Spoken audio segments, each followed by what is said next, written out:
What's up guys? Ako si Mashiro. Hindi magaling, konti lang. O diba? May intro na tayo. Pagpasensyahan nyo na kahit begin. Kasi pag-checkan nyo na ba? Ganun lang. Yan pala guys. Ay gagawa ako ng another performance task para sa school. And groupings yan. And may drawing na naman. Ako ulit yung gagawa. Kasi drawing, diba? Yun naman gawain ko.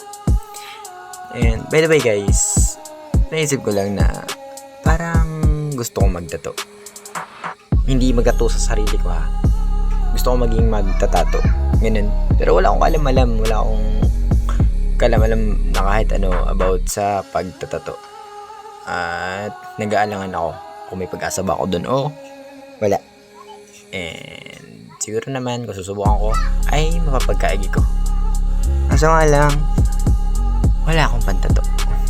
Wala akong machine na ewan kung ano man tawag dun. Basta yun. At ang alam ko ay medyo pricey yun. Kaya medyo matatagal-tagalan pa bago ako makabili ng ganun. Pag-ipon ako muna. At pag-iisipan ko din. Kasi hindi ko sure kung may pag-asa ba ako sa pagtatato. Kasi kaya nga nang sinabi ko, wala akong background sa pagtatato. Wala akong alam dun sa pagtatato. Tsaka yun ay tunay na balat na ng tao. Meaning wala ng burahan dun. And yun lang. Share ko lang sa inyo.